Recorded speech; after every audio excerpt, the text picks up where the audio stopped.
السلام عليكم. بدأتوا في التفريزات بتاعة رمضان ولا لسه؟ يلا حاولي تلحقي الطماطم قبل ما تغلى. حاولي فرزيلك 5 كيلو كده. حتى لو كل أسبوع كل ما بتجيبي الخضار بتاع الأسبوع زودي كيلو وفرزيه. مش لازم يعني حتى ان انتي تعملي الكمية كلها. الحقي قبل ما تغلى. جبتها ب7.5 الكيلو. ممكن تغلى يعني لأن في الشتاء العروة بتاعة الطماطم اللي هي الزرعة يعني بتاعة الشتاء دي بتبقى ممكن السقعة بتخليها بتغلى جدا. فيبقى عندك الطماطم متفرزة بتسهل عليكي حاجات كتيرة لو هتعملي محشي وكده، او الطبيخ بتاخدي الكيس على طول مع الخضار برضو اللي هنفرزه سوا ان شاء الله. هنا طبعا احنا بنجيب الطماطم وبنغسلها كويس قوي، بنحطها في الحلة. بنسيبها حوالي ساعة، ساعة الا ربع. بتحط لها كوباية مية صغيرة وبتغطي عليها. اول ما بتغلي بتروحي موطية خالص، بتسيبيها حوالي ساعة بتستوي كده. بالهاند بلندر بتروحي ضرباها كده. ما عندكيش ممكن في الخلاط وتروحي مصفياها بعد كده. ممكن حتى لو بالكبشة كده هتدغدغيها كده مع بعضها، لان هي بتبقى مستوية خالص يعني. انا فضيتها اهو في المصفى بظهر الكبشة، وبقيت اصفيها كده لحد ما الطماطم كلها بتنزل والتفل بيفضل فوق. احنا متعودين معاكم كل سنة بنبتدي التفريزات بتاعة رمضان قبل رمضان بحوالي شهرين كده.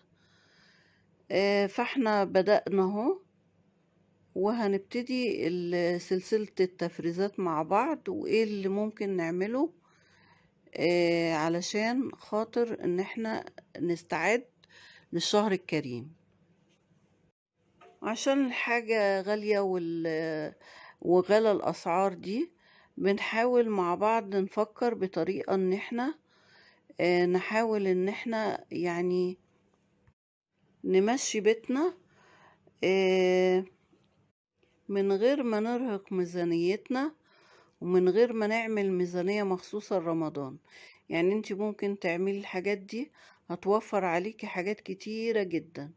في أفكار إن شاء الله كويسة قوي هنبقى نقولها برضو، أفكار جديدة لرمضان، عن كمان أفكار جديدة عن السنة اللي فاتت.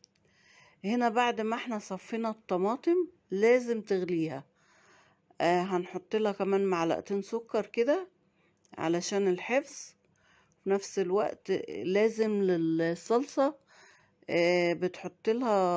بتحطي السكر ده عشان الحموضة وكده. وبتبقى زي مادة حافظة برضو، السكر بيبقى زي مادة حافظة. هنا هنبتدي نحط في الكياس حوالي 3 كبشات مليانين. ده يعني الكيس بيكفي كيلو خضار. لو انت هتعملي محشي بكميات يعني حلوة، بتروحي مطلعة كيسين بيكفوا جدا، بتبقى تقيلة وحلوة. يعني السنة دي الحمد لله الطماطم حمرة وحلوة، يعني مش يعني بتديلك اللون ده فعلا. انا كنت الاول لما بلاقي الطماطم صفرة كده شوية بحط لها صلصة، لكن دي ما شاء الله هي حمرة كده من غير صلصة، من غير اي حاجة، ولا حطيت لها بابريكا ولا اي حاجة. فهي يعني بحط لها يدوبك كده في اكياس بحط لها كبشتين في 3. ولو انت عايزة هتعملي كمية كبيرة بتاخدي مثلا كيسين او كده. هنا خلصنا بقى الأكياس وقفلناها، وهنرصهم ونشيلهم على طول على الفريزر أو الديب فريزر. حاولي لو حتى كل أسبوع تعملي كيلو وتشيليه، تعمليه في كيسين وتشيليه في كيس وتشيليه، هينفعك جامد. هنيجي بعد كده هنعمل معاكم بنص كيلو لحمة مفرومة. هنعمل وصفتين حلوين قوي ينفعونا رمضان برضو، في الأكلات بتاعة رمضان إن شاء الله. يعني حاولي تحتفظي بالفيديو وترجعي له، لأن الوصفتين دول يعني هتعملي كل وصفة بربع كيلو بس. يعني مش عايزة أقولك، يعني ممكن بنص كيلو اللحمة ده تعملي عزومة يعني، لأن يعني أكلتين حلوين يعني، مش يعني هيشرفوكي يعني قدام الضيوف وكده. ولو لولادك حتى لو ما كانوش بيحبوا الكوسة اللي هي بالصلصة، اعمليها لهم بالطريقة دي، اللي هي الكوسة بالبشاميل. بتبقى موفرة جدا. عملتها بالشوربة، عملتها لكم بالشوربة، كان عندي شوربة في الفريزر. فهنا بالربع كيلو هنعمل كفتة كمان، يعني ربع كيلو هتعملي كفتة والربع التاني هتعملي كوسة بالبشاميل. فهنا جبنا اهو فلفل اسود، بصل، فصين توم، بهارات وشوية ملح، يعني نص معلقة ملح. البهارات بقى يعني زي ما انت عايزة تحطي، بس ما تكتريش يعني علشان ما تضغيش على طعم الكفتة. شوية فلفل اسود. هتجيبي معلقتين كبار بقسماط، هتعجنيها كويس قوي قوي قوي. وهتروحي جايبة ممكن ظهر معلقة، ممكن انا هنا عملتها بالعصيان بتاعت الشيش دي. وهتروحي هتصبعيها على دار المعلقة او على السياخ بتاعت الشيش دي. انا نسيت اقول لكم ان احنا حطينا نص معلقة باكنج باودر علشان ما تبقاش مكتومة. الباكنج باودر بيديلها، بتبقى كده ايه جوسي وطرية وحلوة، وفي نفس الوقت بتبقاش مكتومة. دي ممكن تعملي الكفتة وتشيليها، يعني ما بقاش في وقت كبير يعني. تعملي ربع في ربع، ربع كيلو في ربع كيلو وتشيليه، هيديلك كميات حلوة. الربع كيلو ادالنا حوالي 9 صوابع كبيرة، يعني الصوابع كبيرة جدا، مش صغيرة يعني. هتشيليها ولما تعوزي هتطلعيها، هتروحي حطها في ربع كوباية مية وهتسويها. هنا عملنا الربع التاني، هنعمل الكوسة بالبشاميل، بس هنعملها بالشوربة. يعني لو عندك شوية شوربة، أنا كان عندي شوية شوربة في الفريزر شايلاهم، طلعتهم سخنتهم وهستعملهم بدل اللبن. بصلاية كبيرة وبتقطعيها كده ناعم خالص كده، التقطيعة اللي هي بتاعت أمهاتنا وجداتنا زمان، ولا كبة ولا حاجة كده. بنروح بتقطعيها بالطريقة دي على طول، بتبقى التقطيعة ناعمة وحلوة قوي اهي.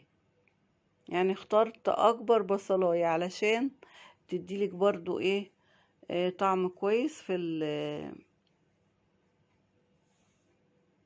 مع الكوسة وكده.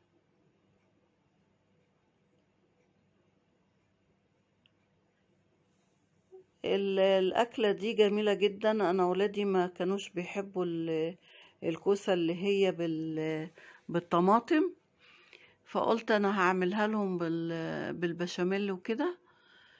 الحقيقة يعني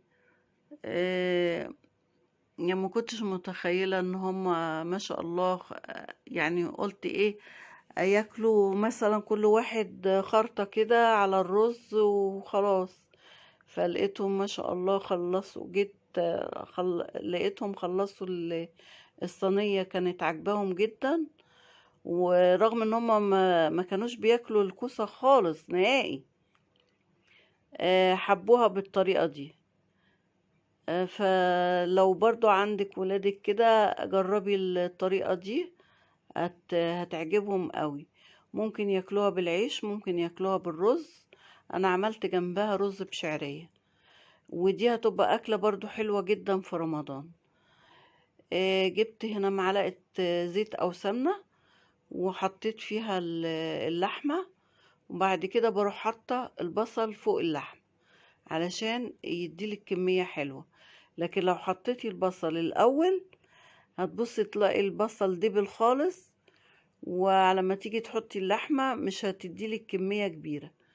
لكن كده بيبقى البصلة بتبقى لسه يعني ايه، مصحصحة كده مع اللحمة، فتحس ان هي الكمية بقت كبيرة، بتكتر الكمية معاكي.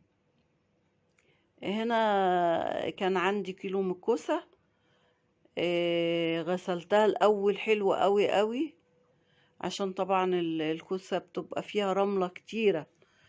لازم قبل ما تجلخيها كده او تقشريها، انا مش بقشرها، انا بجلخها كده، بكحتها يعني.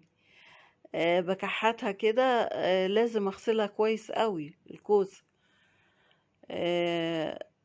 بغسلها كده كويس، وبعد كده بروح مكحتاها، وقطعيها بقى التقطيعة اللي تريحك. يعني ممكن تقطعيها بالطول، ممكن تقطعيها حلقات صغيرة، زي ما انت عايزة. في ناس بتبشرها، بس انا لا، بحبها بتبقى مقطعة حلقات كده حلو، لا تخينة ولا رقيقة، يعني معقولة. الكوسة والله من الخضار اللي هو بيبقى مغذي جدا. فانا بعد ما غسلتها وكحتها وقطعتها حلقات كده، جبت معلقة زبدة، ممكن تجيبي معلقة زيت، ممكن تجيبي معلقة سمنة اللي موجودة عندك. ورحت ايه هشوحها في معلقة المادة الدهنية يعني اللي انت حطيتيها، هتقلبيها. لان انا بحاول ان انا اسويها نص تسوية يعني. وانا حطيت لها مرقة دجاج اللي هي الفورية دي، شوية فلفل اسود. ممكن تستغني عن المرقة يلا وانتي يعني مش بتحبيها، بس بتديلها طعم حلو. شوية فلفل صغيرين. وهنحط لها برضو ايه، حاجة بسيطة من الملح، لان طبعا المرقة بتبقى يعني بتديلها برضو حدق، فعشان ما تحدقش معاكي حطيت لها يا دوبك ربع معلقة ملح بس يعني. وهنقلب وهنغطيها بقى ايه، هتستوي نص تسوية. هنيجي نعمل البشاميل. حطيت معلقة زيت لكل معلقة دقيق، او معلقة سمنة. وبعد كده رحت حاطة الشوربة لكل معلقة، يعني بنسبة 1:1:1، معلقة دقيق، معلقة سمنة، كوباية شوربة، على حسب الكمية اللي انتي ايه هتعمليها. هنا رحت حاطة الكوسة كانت استوت، حطيت شوية اللي هي ربع كيلو اللحمة المفرومة على الكوسة وقلبتها. واروح حاطة دهنة هنا الصينية اللي انا هحط فيها صينية البشاميل بتاعتي، الكوسة بالبشاميل بدهنها بالزبدة كويس قوي، او ممكن بزيت او ممكن بسمنة زي ما انت عايز. هنا عملت البشاميل، حطيت على الشوربة على الدقيق والسمنة وقلبتهم كويس، ورحت حاطة كمية كده على الكوسة وحطيت كمية تحت وحطيت الباقي فوق على الوش. وهنا بجبنة، ممكن لو عندك جبن، هنا كانت جبنة شيدر وجبنة كانت ميكس يعني من الجبنة الشيدر والجبنة الموتزاريلا والجبنة الجبنة الرومي، ودخلتها الفرن وكانت جميلة جدا. ممكن تستغني عن الجبن وتعملي بيضة على الوش، يعني على حسب. وهنا طلعت اهي وهي سخنة، طلعتها كده. لو بردت بتطلع معاكي متماسكة، لكن انا غرفتها وهي سخنة لسه لان كانوا عايزين ياكلوا، فانا غرفتها وهي سخنة. لكن هي بتطلع خرط زي المكرونة اللي هي بتاعت البشاميل بالظبط، بتطلع خرط حلوة. هنا جيت ابص لقيت هنا ما شاء الله الصينية خلصت، عجبتهم جدا. ودي من الاكلات اللي هي ان شاء الله في رمضان تعمليها تبقى حلوة، في غير رمضان، في عزومة، في اي وقت. حاولي بقى تعملي التفريزات بتاعتك، وحاولي تاخدي الحاجات اللي انت ممكن الاكلات دي. كل سنة وانتم طيبين.